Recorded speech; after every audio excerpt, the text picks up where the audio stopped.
We'll move to question time. Senator Collins. Here. My question is to the Minister representing the Prime Minister, Minister Wong. Minister, as I joined Australian diggers conducting Exercise Talisman Sabre this month, the Netherlands joined a growing list of countries calling on Australia to increase our defence spending. But as I said last night, if Australia's political leadership were completely honest with the Australian people, the case for increasing defence spending would be a no-brainer. In 2022, the Albanese government said it would set targets on raising defence spending as a proportion of GDP. The government has since backflipped on this commitment. Minister, why was an increased GDP target a good idea in 2022 and a bad idea now, given the global challenges have only worsened? Thank you, Senator Collins. Minister Wong. Well, first, can I acknowledge the first question from Senator Collins and congratulate her on her first speech yesterday.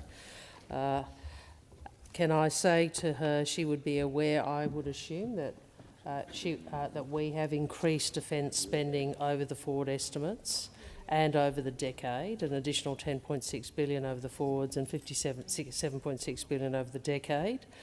As the Prime Minister has made clear, we fund capability and we are very conscious of the first responsibility of a government is to ensure we keep our people safe, we keep our nation safe.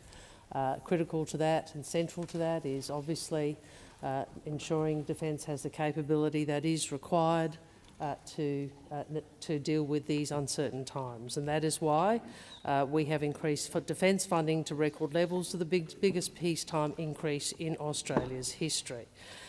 So I would also make the point, and that the Senator was not part of the government which delivered this, that what we saw under the previous government was a lot of press releases, but very little capability.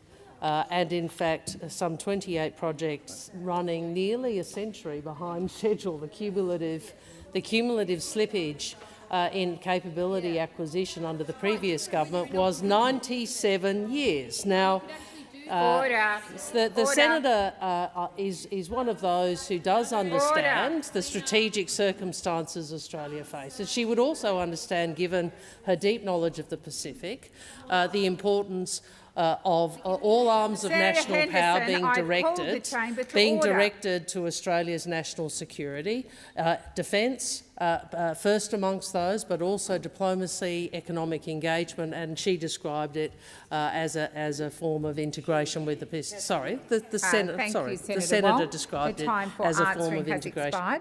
Senator Collins, first supplementary. Minister, it takes an appreciation of the Australian Defence Force to understand the pressures our men and women in uniform face and the sacrifices they make for our country. Minister, is it correct that the Prime Minister has never attended and participated in an Australian military exercise? Minister Wong. It's a disappointing question from a senator who I think actually has... No, well, it is. A senator who I think does have an appreciation of the importance of the role of the ADF. Order. Senator Watt, I've called order. Minister Wong, please continue. Well, thank you. That's because I held her in regard. And what I would say through you, President, to the Senator is the Prime Minister absolutely understands what the men and women of the ADF do for our country. I think she may have been, amongst others, at the ceremony at the War Memorial, where the Prime Minister, as always, spoke, and he spoke about the importance of service and the debt of gratitude all of us owe all those who serve. I would also say I had the privilege over the weekend of standing with service women from 3 countries, 3 services. Order. The time for answering has expired. Senator Collins, second supplementary. Minister, while the Prime Minister spent 6 days in China visiting tourist sites to pay homage to past Labor leaders, He missed our biggest and most significant joint military exercise. Minister, why didn't the Prime Minister visit our troops at Talisman Sabre when he did make time to visit People's Liberation Army officers in China? Why does the Prime Minister think national security, defence and meeting our allies is somebody else's job? Order. Before I call Minister Wong, I'm waiting for order. Senator Gallagher. Order. Order. Order across the chamber. Minister Wong.